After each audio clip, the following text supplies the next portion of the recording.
All right, buddy. I'm back, fresh out of Madison. Little game last night. Man, you're becoming quite the Socialite, man. I was just about to say, dude. Do you have like one of those cushy like red seats in the stands? No, you got season ticks. Yeah. No, I just post a couple off of SeatGeek like we were talking about. That's right. Our new sponsor, SeatGeek. We are right back into the 21st century. But yeah, it is November 18th. The year it's 2025. Welcome, everybody. You're listening to the Crushing Iron podcast. This is episode 891. Yeah. It was just nice to see a Wisconsin Badger team actually score some points, unlike the football team. Yeah, well, they've had they've had their issues, but you know what? We've all got our issues, in terms of putting it all together, and everybody's got their team, and but yeah, that's how it is. It was a decently, I wouldn't say a super busy, but a fairly, had a full Ironman at Ironman Arizona, which was the final call for Ironman Arizona was this last weekend. Professional race, age group race. I actually had quite a few people sign up for it when they heard it was the last race. Yeah. They're like, I wouldn't plan on doing another one, but like it's always been on my bucket list, and so I wanted to do it. And so that was and they got, borderline, arguably perfect weather for the day. But yeah, it's sad to see it go. I mean, I know it wasn't Ironman's decision. From what I've read, it's more of like the Indian reservations don't want, certain things going on like up through their territory, and that's kind of the reasons kind of gotten shoved out of town. But it is still to this day, it's still my Ironman PR, and I kind of it was one of my, I haven't been back obviously, and I was still drinking back then, so it's been over 10 years, but it was one of my favorite. It was actually back when I used to fly. Damn. This is, I know, right? This seems like, it seems like a different life. It really, it was a different life, but it was, with 14 years ago is when I did it. Yeah. I was, still drinking back then. I did Muncie that year. I had a pretty solid time, and then decided to do Arizona. Yeah. Flew there by myself. Yeah. That's how confident I was. I didn't need a Snuggie and a anxiety dog and, a bunch of pills, which I'll probably need next time on a plane. But yeah, flew out there and had a few too many glasses of wine the night before, staying in a big house with a bunch of people, walked the transition and got done, did the whole race, paced it perfectly. I remember it like it was yesterday. My head was shaved, face was shaved. I remember ditching my Nathan fuel belt at mile 1 in a trash can. I was like, I don't know why I even thought carrying this was a good idea. But yeah, I paced it pretty awesome. I can actually still look back in Training Peaks at it. And yeah, it was pretty good. I think a 10:30 and change day. Yeah, it's just cool. I know we talk about it a lot. We're not gonna make the podcast about this, but it's just I just like cool college towns. And that's what Tempe is. It's just Arizona State University. That's it. It was tons of hotels, plenty of places to stay. Three loop course, looking back on it, if I had to pick, I probably wouldn't do it again, just because I think that 3 loop course makes things a little bit crowded. But again, whatever. It's another option. I heard rumors are looking at replacing that full with something in maybe Vegas or the Nevada area, which would be awesome to add another North American event, which they would at least do a little bit of a date shift. They have so many from them, that Q4 of the year in September on with, you got Maryland, you got Chattanooga, you got Wisconsin, you got Arizona, you got Cozumel, you got Florida, I think I already said California. It's just jam-packed at the end of the year. Give me more in the April. Honestly, give me more in the April to end of June, please. And I honestly think most parents would say, yes, please. Sign me up for more Ironmans in the beginning, or excuse me, towards the end of school. And you're like, oh, well, September, October, November, those are still during the school year too. But yeah, but we just had summer. And if your kids are doing a bunch of camps or they're not doing camps, they're at home, it's hard to get in training. And yeah, it's a better time of year to do it. But yeah, give me more races in that April to May timeframe. I'd even take an August. I held it a little bit hope that they would bump back and do Ironman Louisville next year, in August. But again, like if you read everybody that just completely bitches and moans about these quote unquote hard courses that's in the heat, I'm like, just can you just give us something with a little bit of substance? Like I feel like the elevation of like the grand total of elevation across all like the Ironman events just continues to dwindle down. I'm like, give us something where you look at it and you're like, I don't even think I can do this. Like this looks like a really, really hard and really mountainous or really hot. Like give us that. Sign us up for that. I mean, the sport's growing again. Racers selling out way ahead of time again, like the year in advance. Also, Oregon 70.3 is already sold out like for next July. It just, I mean, and I get that's a PR course, downriver swim, flat bike, fairly flat to, fair run, but you bring back or put a full in Boise, like just give us something difficult. I think people are, again, we're here for it. Bring us some, Scott Drew, if you're listening, give us some hard shit next year. Yeah, maybe like a full in August in Vegas. That'd be exactly. There we go.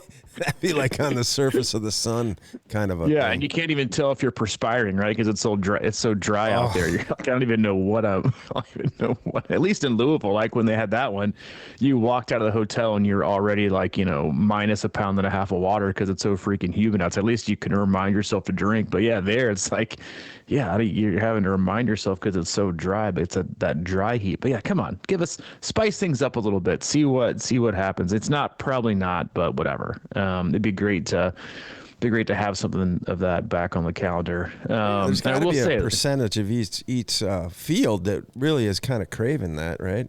I think they are. I mean, the races are selling out, and I think people are constantly looking at harder things. I mean, I was reading an article the other day about how the 200-mile ultra is now the 100-miler. Because people continuously, people are just continuing to look for different ways to challenge themselves, and I do think it's easier to do that with bumping from 100-mile gravel to a 200-mile gravel. Like I get it. Like I think it's easier to do in single sport events than it is across multi-discipline events like Ironman. But people are always going to look for harder things or more things to do. And again, this is the time of year people are looking for, things to do. People are looking for, what am I going to do next year? How'd this year go? What's my training saying? And I think, again, like as we look into, we're about finished with November. Then you got, December, which is, a pretty light racing month, the lightest racing month, and you're full on, right? People are already planning for next year and look at their racing calendar.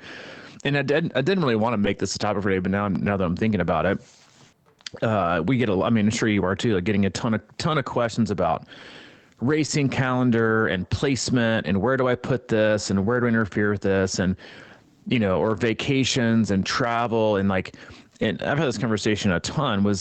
I really do tend to think that. And I'm sure most of my athletes are going to hear this as like a complete freaking green light to put whatever races they want to anywhere. But I honestly tend to think that outside of maybe one or two scenarios, race placement is really overrated. I generally think like for most people, race placement is way overrated. Hey, I'm thinking about doing this 70.3. Is it going to be too close to this Olympic, or is this Olympic going to be too close to my Olympic? And here, well, I guess my thing is this, like if you're, outside of like a certain window within an Ironman, if it's your A race, yes, generally you should not want to have too much going on. But even in that, if you think about the amount of load and intensity people are doing, because I guess think of it this way. If you're doing an Ironman, okay, let's just, use our standard kind of baseline of date range, which is we'll use Wisconsin September. Let's say you want to do a 70.3 in August. Let's say Ironman Louisville, for example, right? Mid-August. So it's kind of in the meat, right, of the your final build before you do like a short taper leading in Wisconsin. Most people would probably say, yeah, that's not really ideal timing. And I would probably agree. Probably not ideal timing. It does kind of fit smack dab in the middle of that last week or 2 weeks of your biggest weeks leading into it. Having said that, if it's something that excites you and something that you really want to do, I say do it, because there are ways you can work around that, right? And now, should you expect to like, am I going to have a conversation? It's like, all right, Mike, if you want to do Louisville, Wisconsin, you got to pick one.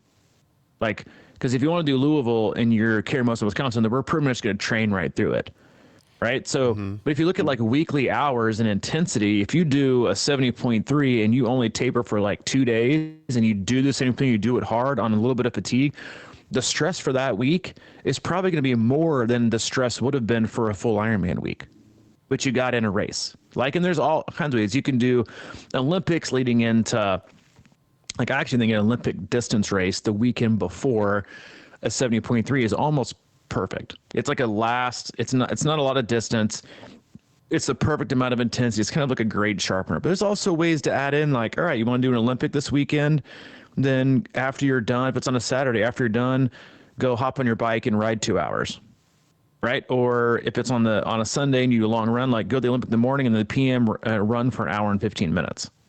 You know, you're still getting in, a lot of volume, you're still getting in the intensity. To me, it's more about, as a coach, having a plan, regardless of how it looks on paper and how things are spread out, is always better than unplanned interruptions. Because I had an athlete send me like this giant list of weeks they were going to go on vacation or be out of town. They're not retired, but they work part-time. They've, got disposable income. They can do this and that. And it was like a week in, at a resort, like every 6 weeks. And how does it going to work? I was like, well, this is actually pretty easy, because we know exactly when you're going to need, or when we can take kind of a down week. So it's easy to plan.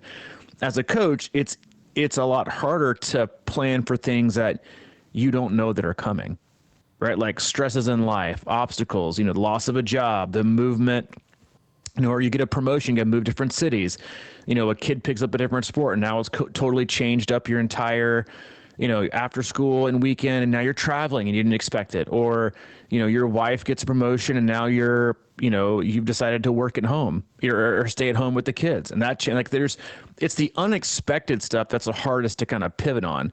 But if you have a set schedule, whether it's vacations or travel, like, again, to me, that stuff is like, athletes way overcomplicate and way over obsess. Like if you're a coach, or not a coach, if you're an athlete, please don't. Remember that we do this for a hobby. Please don't plan races around vacations. Like, vacations are primary. Like, spend that time with your kid and your family. 1 week of downtime isn't going to hurt your race. It's just not. If anything, it might help your race. And don't cancel a vacation or move it because of that. Like, these are all things to work around. 1 week, just like one workout, doesn't make a training cycle. It doesn't make a year. Like, just like we kind of said on last week's podcast talking about zone 1, the winner of the race isn't the person that eats the least amount of ice cream, right? Like, that's not how it works. And even 1 week has, very little to do. It's about how consistently you stack these weeks together. And so if you're looking at a year, again, look at the things that excite you, look at things that you wanted, look at the things that make sense. Don't be erratic. Don't be impulsive. Don't, register and click and sign up for FOMO or, a hope and a prayer and a dream. Have a plan, but just pick things that excite you. Pick things that you think are going to keep your juices flowing. Because I think if you overanalyze your race calendar for the year, you're also acting with the presumption that everything that you're planning is going to go correct. Never going to get injured, never going to get sick, never going to have life stress, never going to have periods of lack of motivation, never going to have periods of inconsistency, never going to have unexpected travel. Like, you're planning your year as if you're in control. And I think it's a good reminder that we are not, right? That it happens every year with probably 30% of the athletes that I work with. Like, something, you're always pivoting. And so I think setting up your year with the assumption or even the expectation that you will pivot is kind of freeing. It's kind of like, I think we've used the analogy before of like, it's kind of like when we moved into this house here in Overland Park, the previous two houses we had lived in, one in Hermitage, one in Chattanooga, were both brand new builds. And so like, you're like trying not to scratch anything. You're trying not to do anything. You're trying to like keep it perfect and pristine as long as possible. When you buy a house that's, been lived in for, 10 years, shit's already scratched. Right. And you're like, it's a little bit more like, yeah, you're a little bit more like, laid back. And I think that's how you look at your year. If you look at it, this, brand new car or this brand new house that you have to be so careful about because it's got to be perfect. I think you're walking on eggshells. Like, set your year up to have some flexibility. And also like that flexibility should also mean maybe don't plan out your year. Maybe plan out the first 2 quarters. Because again, even though races are selling out, like we just mentioned, Oregon, it doesn't mean that they all are. And it also doesn't mean that just because you get like the peer pressure email from Ironman about a race about to sell out shouldn't make you have the urge to act impulsively and just sign up because you don't want to miss out. I mean, if you got an extra $500 to spare and not care about it, you can email it to Mike and I. We'll split it $250 a piece. Go buy some tickets on SeatGeek and go see your favorite sports team. Outside of that, stay patient, right? And again, like, it's also okay, as much as I'm talking about planning, it's actually also perfectly fine to not have a plan. And just to have a plan of being flexible, getting fitter, and doing things that you enjoy each and every day instead of being stuck. I think stuck is probably a good word. Is like stuck in a program for a race that you're not sure you're even excited for, and then planning your whole entire year, right? Like, I think if we did that, if we looked back at all the hours, that you spend over the course of a year, and let's say, just on the downside, on the lower side, let's say an average athlete spends 8 hours a week training, you're looking at 400 plus hours a year that you're committed to doing something. If I asked you and I removed the word triathlon and said, hey, I got this thing I want you to commit to.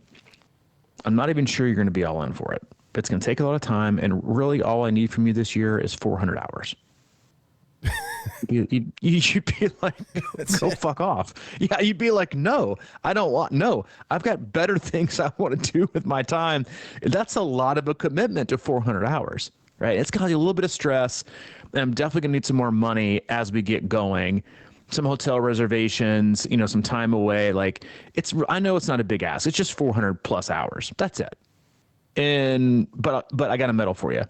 I got a medal for you. I got a shirt. I got a bag. You'd be like, go screw yourself. Like, and again, like, think of these things that way. If you're struggling or straddling the fence, and I said this one of my weekly emails a few weeks ago, is like, straddling the fence, albeit maybe uncomfortable, and in like you're in that like, I'm not sure where I'm going phase. It's a lot better than committing to a side of the fence you might end up regretting in 3 months. Yeah. Yeah. I'm going to actually go back a little bit to where you were starting. You said the 100 ultra, or the 200's now the 100. That's interesting to me because I remember when, back when I started doing Ironman, it was sort of like, I remember when I got done, it was kind of like, man, you just put yourself through a lot, this may take 3 months to kind of clear the fatigue, all that kind of stuff. But now I think that, more and more people are kind of pushing the envelope with the longer stuff. It's sort of like, everybody's doing 100. Now I'm going to do 200. Screw that. It's kind of like you want to, have something to hang your hat on, sort of thing. And I kind of feel like that it's a weird thing for me now, but after doing so many Ironman in a row, it's kind of like not a huge deal. It's something like, it's a big deal and it feels like it when you're doing it for sure. But, now we got all these, we're starting to see all this stuff, right? It's that 4 minute mile thing, right? So once it was broken, a lot of people broke it. And, once, remember like I just remember back not long ago when we were thinking, you're doing 2 Ironman this year? That's ridiculous. That's just crazy, man. And now people are doing 2 and 3 and everything else. boy, as I get older, I'm starting to go, boy, I don't know if I could do that. Like after the first Ironman we did that 70.3 a month later. I didn't do one thing before that race and had a decent race, so it's sort of like, I got a guy now who wants to do Wisconsin next year, and he also wants to do like I think a 50 miler 3 weeks later. And he's like, how are we going to train? I go, well, that starts now, because we're not going to do a whole lot of anything after that Ironman, probably. Exactly. You know what I mean? So Exactly. You're going to recover. I mean, why? Like I commend it, and I think he'll do great with it. It's just that I would never want to do that personally. I don't think. I can think I want to do it, but like this year, I was kind of in the back of my mind going, I feel pretty good. Maybe I'll throw Chad on the back end of this. And the minute I got to mile 13 on that run course, I was so glad I didn't try to sign up for a double, But man, it's just, I like what you said there about patience and kind of feeling things out a little bit, because, it is, I think it's sort of like top of mind where we think, well, yeah, I could do that. A lot of people are doing that. No, it doesn't seem like as big a deal anymore, but when you're talking about, just training, pretty much solid year round, these things pop up. And like you said, you do a 70.3, was it like 3 weeks before a full, it just seemed, I think that because so many more people are doing stuff like that, it seems so much more reasonable. It's sort of like, well, I did it, why can't you? And why not? But if it really does boil down to kind of, being with it throughout the year. And like you're saying, I mean, we always talk about it, and a lot of people tell me I just want to be ready for, if something comes up and know that I'm ready for it. And I think that that's so true. I mean, it's almost like, to me, 70.3 was a massive deal when I started.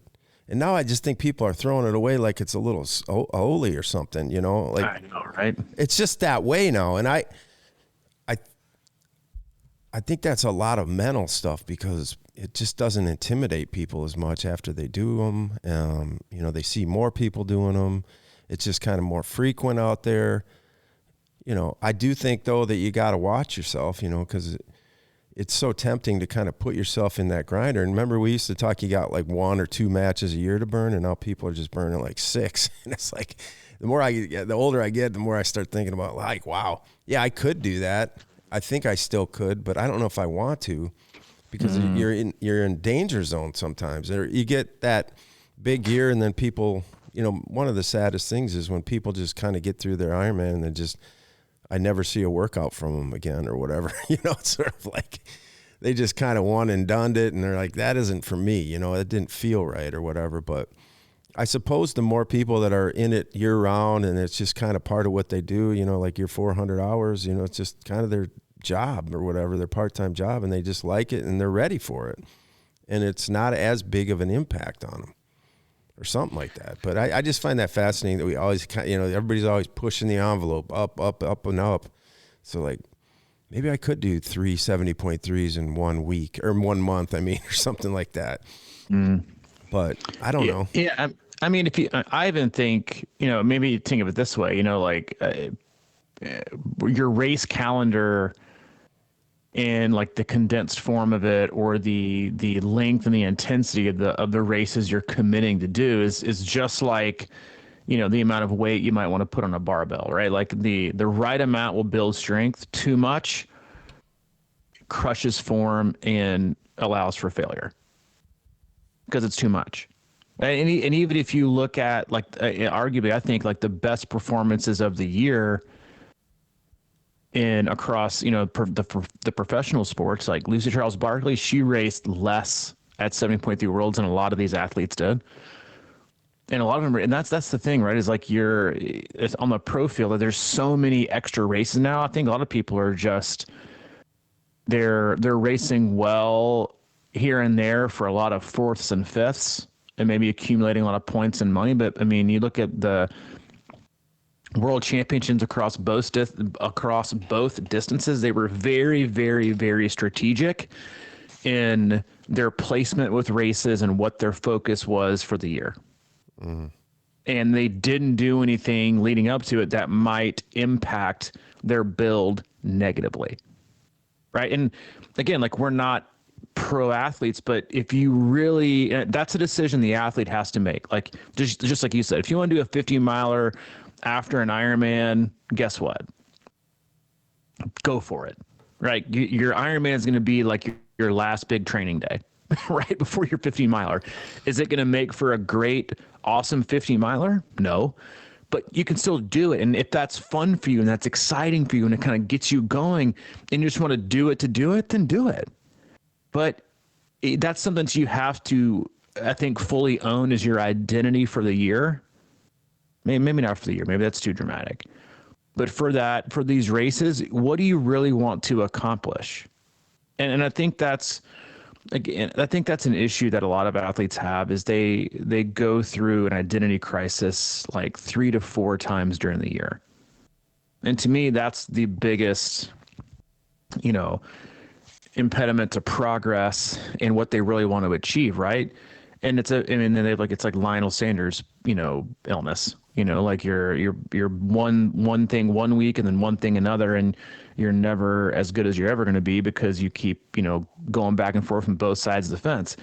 The point I'm trying to make is, if you want to have a year where you just want to do a lot of shit and have fun doing it and not have as much pressure, go for it. Right. I mean, I encourage, and I think honestly, a lot of people should do it, but you could also just place it. I mean, just like going back to a few weeks ago where I kind of like going through your year as a, train them like an athlete, train them like an endurance athlete, train them like a triathlete. That's, I mean, in that train them like an athlete, pack that phase and, pack race in that phase that are experiential or experimental. Right? Like your 50Ks, your trail marathons, your other races that you might want to do them then, right? When you're just kind of trying to build all around stuff. But if you want to really nail an A race and it's a triathlon, then you have to be solely focused on that for a very long time. Yeah. You can't, and there's, again, like, there's nothing wrong with also not wanting to do that, but you can't be wishy-washy about an event or a race 80% of the training way through, and then the last 20% all of a sudden get serious about it, and then on race day expect 100% of it to go the way you wanted to when you only allowed yourself 20% of the focus. And you just have to accept that. And most athletes do, like, they go through these phases where they're all in. All they want to do is crush this race and be that and qualify for worlds or go to nationals or go sub 5 or, go under 2.5 for an Olympic or whatever it might be, or qualify for Boston. And then the slightest bit of like obstacles or a couple bad sessions, they go right back into, like, I'm just thinking about having some fun this year. Like, I'm thinking of lay back, like, I know it's like, a goal and there's always next year. Like, you don't need to think that way either. Like, a goal is a goal. So if you make it, let's go for it. But you also have, to me, it's not the physical ask. It's not the training ask. It's not the hours. It's not the volume. And that's what we get as coaches. Like, what's required, for this, or I want to qualify for this, how far away is that? And sometimes you got to tell them, like, hey, I told an athlete last week, you're probably 2 to 3 years away from that. Like, and that's a lot better than fluffing up their feathers and filling them full of BS. But like, we got that this year, baby. Let's go. But it's not even close to being attainable. I give them, show it to them straight. But you also, to me, it's not about the hours you can do. It's about how long you can stay focused. Because if you want to nail a race in October of next year or July of next year, you're going to need unrelenting focus, commitment, and determination for well over 100 days. Yeah. And if you can't do it, guess what? That's also okay. But you can't train like a hobbyist age grouper who loves triathlon some of the time and then on race day expect to perform like a professional. and also take it that seriously. You just have to have these conversations with yourself and be like, hey, maybe that's just not, maybe I want it, which is, again, I think everybody this time of year, like you're far enough from a race, we can naively want and hope certain things, like it's like the beginning of the season, right? For your sports team. I think we got a shot this year. Mm-hmm. Like, I think, like I think this is our year. And then even after the first couple of games, or in just like the first few months of the year, we're like, I think I still got this. The closer you get and the more reality happens, you're like, oh yeah, that was kind of wishful thinking. It's like, that's just, we're already getting excited for next year. Like, it's just, you have that, and that's how you feel November, December, and January, and even February. And the bad part is that's also when you make decisions, right? It's like you're buying your season tickets for a team that's going to be complete trash before the season happens, and you get to see that they're actually terrible. RE Titans fans. So like that's kind of like where you are. And that's kind of how training is, and committing to races. You commit so far away, you book hotels, you buy new things, you commit to training, you get a coach, like all these things, and you do it without even having a plan. And like, you got to have a plan, but you got to have a realistic one. And it's also okay to just train to be in the best. An athlete who I've coached for the last three years, and he has done one race. 70.3 Wisconsin, did it 2 years ago. I guess it's been 2 years. This is our third year coaching him. 2 years ago, 70.3 Wisconsin, only race he did, PR. This last year, only race he did, Wisconsin 73, PR. So a lot of pressure for the athlete, a lot of pressure for the coach, right? You get one chance to do it right, and he is as consistent as any athlete that I coach, period, bar none. Rarely ever misses, and if he does miss, it's for great reason. This year, email. I'm not even sure that I want to race this year. I just want to get better and keep working on what we've been working on. So he's going to go through almost 3 years in 2 races, but as consistent as anybody I coach across all levels.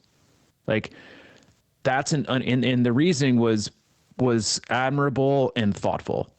This year, life is going to be so busy and so crazy with work, with family, with kids, with sports. I just don't know that I have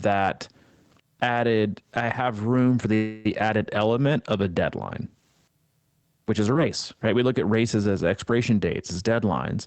But when you have the maturity to think of it in a multi-year framework of, yes, I might not be racing this year, which again is why a lot of people, in partnerships with coaches, is, I just don't have a race coming up, so I don't see the value in it. And then they come back a year later, completely sedentary and completely out of shape because they have a race coming up. But if you don't have a race coming up, you hopefully still want to be fitter and healthier and do things. And I think it's a maturity thing, is understanding how much you want to race. It's also a freedom thing if you want to just race a ton, because you need that freedom of not going and just doing one race, right? That's you, right? Like, you do 1, maybe 2 a year. And that's not that I don't think you carry pressure like a lot of people carry pressure in certain areas. But for a lot of athletes, like if you just have 1, like that's a lot of pressure, right? Or even 2, and maybe you don't have A races. Maybe just have races, right? Because when you put all that stock in that letter next to them, you're like, what? That's just more pressure. And you don't even know that it's going to end up being your A race of the year. So again, I know it's a lot to think about and a lot to go through, but the longer you take to be thoughtful about something, usually you at least increase the likelihood of it going in your favor. Yeah. Earlier this week you told me about that Gordo Byrne. Is that his name? Mm-hmm. Yeah, his podcast. I listened to that, and I texted you afterwards. I go, I really honestly think that potentially my best race is still in front of me, but I just don't have the consistency really, or the desire for some reason, because it's like, we talk about, you just said it, this may be 2-3 years of work, and I I don't know if I have it, I really don't know if I want it that bad. And then you have to ask yourself, and this is what I ask myself, it's sort of like, well, why don't you want to be the best? Because I don't think I can be like Tim Bradley speed, 10:17 up or 10:15 at Wisconsin or whatever. But I do think I can do a lot better than I have. But the question is then, I probably feel like I may need to change things up or something and maybe recreate some fire or something like that. But I don't know, man. It's sort of like the discipline of putting the amount of hours in that I would probably need to. I don't know. I love racing Wisconsin. I love it as an event. It's something that I look forward to, and it kind of keeps me, like I said, on a good compass. But I also kind of like the idea of I think a lot of times I go on hope, or possibilities, it's like maybe everything comes together, this would be really nice and something special. But I think the reality is that, this year was an interesting one for me because I thought I had kind of trained, enough. But again, it's sort of like I started swimming in, May or whatever, and kind of swam a lot for me. But the reality is I would probably have to, be swimming now all the way through May, and you know what I mean? Like, it helped, there's no doubt. And it didn't really like make me any faster necessarily in the swim. But I have to kind of come to terms with the idea that I sort of don't mind. Like after this race, I was like, that wasn't my fastest, but I felt pretty solid out there and I had a good time, man. I mean, it's like a great experience. I'm glad I did it and I enjoyed it. Wasn't exactly what I felt or I wanted, but I was kind of proud of it and I felt good about it. And, I think we lose track of that too. It's sort of like just doing an Ironman is a big deal, and most people look at you from the outside and again, they don't give a crap what your time was and they don't, really get into that kind of thing. They're just amazed that you do it. And if you can feel good about it and feel like you put in a really good effort at it, I mean, to me, that's sort of that seesaw I'm on right now is kind of like, yeah, you could do it. It's like, you can do anything, right? It's like, but sometimes, if you wanted to be, the best person at your job, you could just, pour your heart into it for the next 3 years and probably be the best. But some of us, that may not be the biggest carrot at the end of the stick for you. I mean, it's sort of like, is that going to make me a different person if I have a better race? I don't know. It's just like, is that really what we're shooting for? Or is it something that, like you said, man, you say it all the time, sort of like you train, 364 days a year and you race one day and then we kind of like put the whole weight on that result. Mm-hmm. But along the way, I mean, I enjoyed training this year and I'm like, that's really the answer, right? And I had a solid race, wasn't great, but it could have been maybe a little bit better, but so what? I really enjoyed the process. And that's to me is what I spend a lot of time with is sort of like, what process do you like going towards this? Because, I kind of like to err on the side of under training, and I've done that a lot of times. But it's sort of like you get this thing from people. It's like, well, you could be better or why don't you? I don't know. I don't know the answer, man. I'm still doing it. I have, like I said, a lot of friends that don't do shit and I'm training, 15 hours a week. That's still pretty impressive. And enjoying it. So what's wrong with that? Yeah. I have this might sound weird coming from a coach, but I guess not if you've listened to our podcast, for the last 890 episodes is I was listening to an analysis of kind of like, not all, but some professionals as they like get older and have families and have kids. And this resonates with me on a high level, looking back at like my highest performances were in early fatherhood. And, I had time, Hayden was, a baby. That was my best year. Like he was an infant. I mean, I did Ironman Wisconsin with you, he was just born.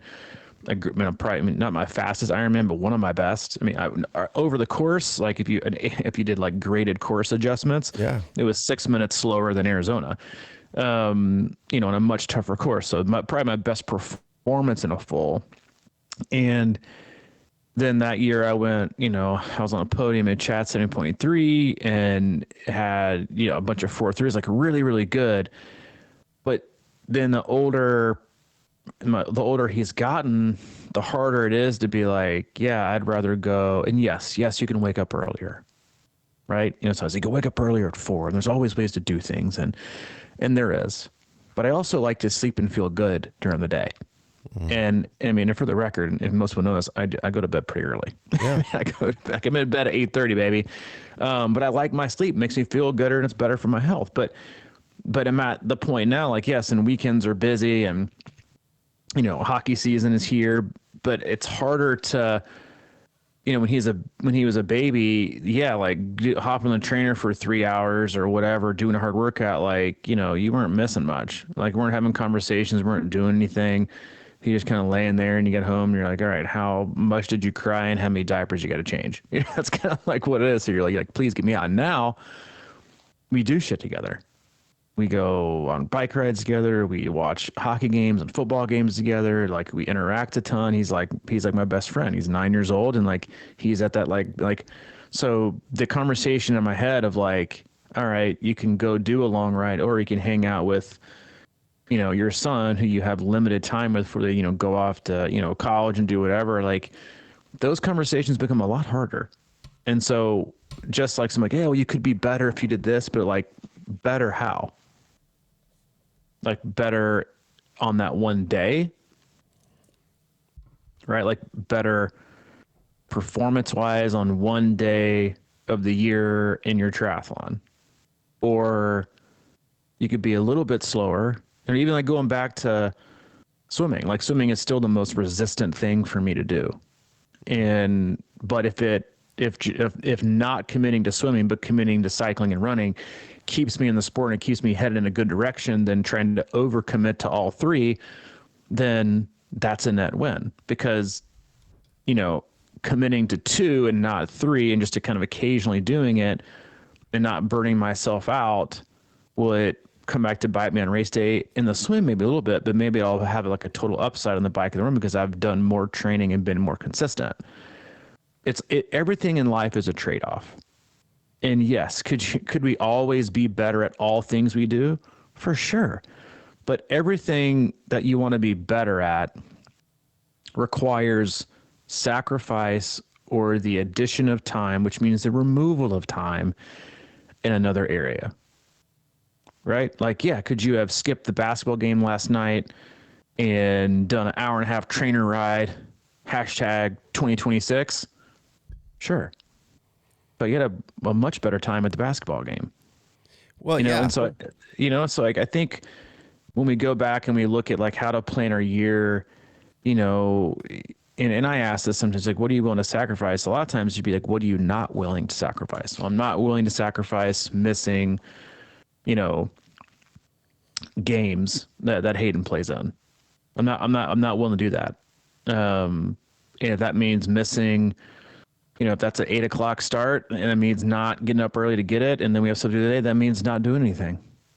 I think that's a good, like, being upfront with those non-negotiables are, I think, conversations that every person has to have in order to be truly successful, but also lower the stress level of that commitment and like having your own boundaries. Like, that was like, before hockey season started, like going through the summer when school was out and things were a lot more lax. I had built up like a huge roster of these competitive kids that I would do one-on-one stuff with. And as the hockey season got going, I kind of realized, damn, like, his Saturdays and Sunday, like I was doing these on Saturdays and Sundays, sometimes during the week. And I sent an email out to all the parents and just said, hey, listen, like I'm going to pick 4 swimmers to continue working with. That's all the time I have. I'm not willing to spend time working with your kid to not be at my kid's game, just like you wouldn't choose to work with my son in hockey to miss your kid's swim meet. And if that's not something that you're comfortable with, then I apologize, but that's the boundary that I'm setting. And ever since doing that, like the You don't stress, you don't worry. The boundaries are clear, the expectations are concrete, and you made them for the right reasons. And so there's a freedom, I think, in like amount of stress relief that comes from understanding what your priorities are, understanding what you're not willing to sacrifice, and then seeing what that allows for availability in your training. And again, like, yes, we could always be better, but being better at one thing oftentimes means it detracts from the amount of time and work and investment and energy you can put into something else that you enjoy and might get more value in being quote unquote better at 365 instead of maybe 2 days a year. Yeah, man. I mean, you're talking about Hayden and then, I don't know. We joked about me being a socialite, which I'm not, but I kind of think about that sometimes. Going to a game like that, I was actually kind of, I don't want to say fighting the idea that I should be working out, but it was kind of like, do I really need to drive an hour and go see this game? And, it's just like you get in this tendency to start, giving up on, what life really offers, it's sort of being with people and friends and family and stuff like that. And, but it's like, it's just weird to think about for me, being super consistent. I've never really been that way. I kind of always, I kind of go into this a little bit of hibernation mode in the winter and kind of restore myself and, up and down and try to stay around it. But there's kind of also an exciting feeling about coming into the year and then, I'm going to probably be turning it up. And then there's certain workouts that I have throughout the spring or whatever. It's like, all right, I'm on pace. I'm going to be doing this. I'm doing it again. And it kind of comes naturally versus, me forcing things or whatever. And it's kind of like, I don't know, and a lot of people do. A lot of people just kind of like want to, I think it's awesome, man. Like if you're really into, working out and training and doing triathlon all the time, I find myself kind of with just different interests, and that could be a flaw in me that I'm kind of bouncing around like that. But I do think it's important because there's certain things that, stimulate us in life, and triathlon does that a lot. I would say, probably well over 50% of the year it does it, but not always. And that's my hang up, I guess, is that, yeah, I could probably be better than I am, but it's like, where do you put the weight, because there's just other things that in our lives, and I actually like, we had talked about this too. It's sort of like, it's almost like I get more joy now out of helping other people get it, and that's kind of where my mindset has been is, I can kind of do this, and hopefully I'm inspiring on some level by just, cranking this stuff out or doing it or whatever. But I really like the idea of kind of people, just trying to get it done. A lot of people that I work with, they'd just be happy to finish, and that to me is exciting, to be in that place with someone in that relationship and being a part of their journey. That almost gives me more fuel. And I bet you feel that a little bit too. You kind of have that same, I know, you could go faster and you're probably your best race could be in front of you and stuff like that. But there's also like some, there's a lot of balance with that, I think. And yeah.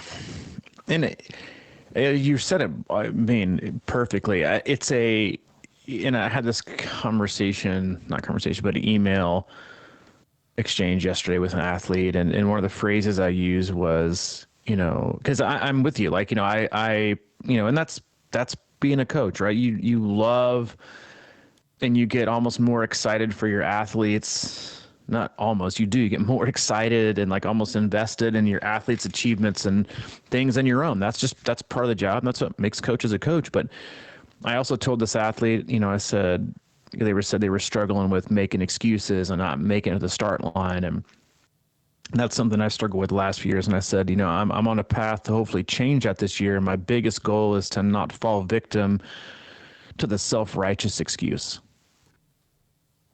And the self-righteous excuse meaning, well, I just, I'm choosing to put more time into, family and coaching and work, and those may be true, but there's still room an opportunity to perform and still do things and still race. Now, it's and because it's to me, it's not about just like making that self-righteous excuse of, which, I think everyone does in some way, shape, or form in different ways. Is more of like it's more of my excuse that I'm giving myself because I know that I can't perform at the level. I'm in my conscious and unconscious is in disagreement with each other. My values and my performance that didn't care about those values, or not values, but like, my balance now and my balance, 8 years ago are in disagreement, right? Yes. Do I still believe emphatically that I've got a 420 in me somewhere? Fuck yeah, I do. Do I know that I have the will and the like determination to give away the time I probably would have to like sacrifice and give away to get there, because I know what it would take away from? No, I don't know that I have that. Because like I could argue, well, like, like I could go, because I had this, luxury. I could go drop off Hayden at the hockey rink that's inside the same place where the hub is, and I could go swim while he's at practice. Could totally do that. No excuse. High performing, multitasking, time management extraordinaire, Robbie Bruce, read my book, here's my TED Talk. But the other side of me works at home a lot, has very little adult face-to-face conversations outside of, Allie and our 2 hours in the podcast. So I've been choosing to use that hour to sit with a bunch of the dads, that's who's else, and have life conversations for an hour. To me, that is a significant value add over going to swim for 40 to 45 minutes. And I think that is and right now, that's a trade-off. And some people would even consider that a trade-off, right? They would see that as a value add. Like maybe if I'm super stressed one day, maybe I go do that instead. But that is sometimes like or if I need to like decompress and just chill, then maybe I will do something different. But I think the biggest thing is like just listening to what you need. And so like right now, to me, that need, especially is like, we're getting into some colder weather and we're not as outside as much. People don't see each other as much. Like that human connection, those conversations, having some good laughs and, watching our kids play and do something that they love. And like, to me right now, that is a value add to my life, to my physical and mental health. So that's what I'm choosing. And some people might think, oh, like you could perform better. Well, I'm sure I could. I for sure know that if I used every hour that he was on the ice and used that for my own training, yeah, sure. Would I be a little bit fitter? Absolutely. But would I be happier? Probably not. But a happier version of me is usually a more consistent, engaged version of me too. And so I think, when you have these conversations with yourself and you're trying to plan your year or plan, around things or what you're not willing to sacrifice or what means the most to you, like that's okay. And like I'm right now, I'm just kind of like, I've got races I'm registered for, but I'm kind of like resisting the full, like go all in, thing that I've always tempted to do.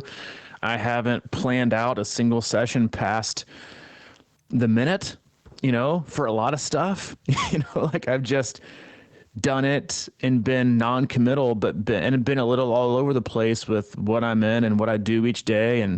But I'm also like I'm in the best shape I've been in like 6 months by being non-committal. And to me, that's more of like when I get there, I put too much pressure on myself and expectations. So I'm really trying to be what I've not always been, because what I've always, not always, but what I've been the last maybe 3 to 4 years got me to a place to where I put so much pressure on myself and so many expectations where so I found my way into the living in like that self-righteous excuse, which is really just allowing us to quit.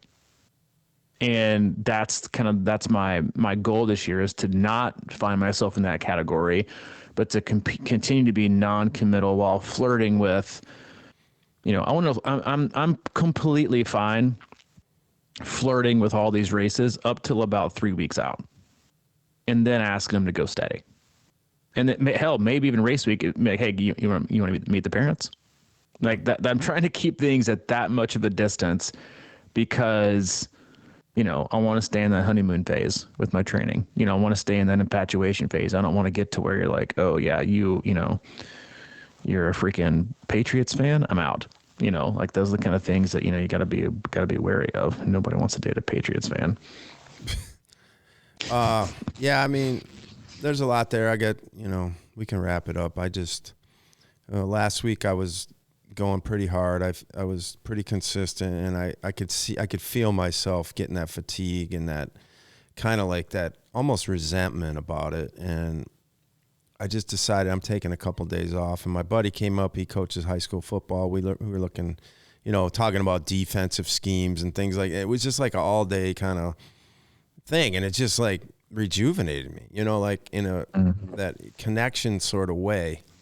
And I really had no intention of working out all weekend, and I didn't. And then, he took off yesterday or Sunday, I guess. And, I went out for a run, just chill. But it was like, the more I grind, I mean, it's just like, it's like you're kind of beating your head against the wall sometimes. And I think we need that break. I'm kind of, leaning towards giving people flex days right now, because I do think that there's something about, just that, unless your mind's in, to me, it's all so much mental anyway. I'm just if your mind is right, I think your mind can heal your body. It can give you energy and stuff like that. But if you just zap yourself physically, the mind has a hard time keeping up. And then I just don't think there's any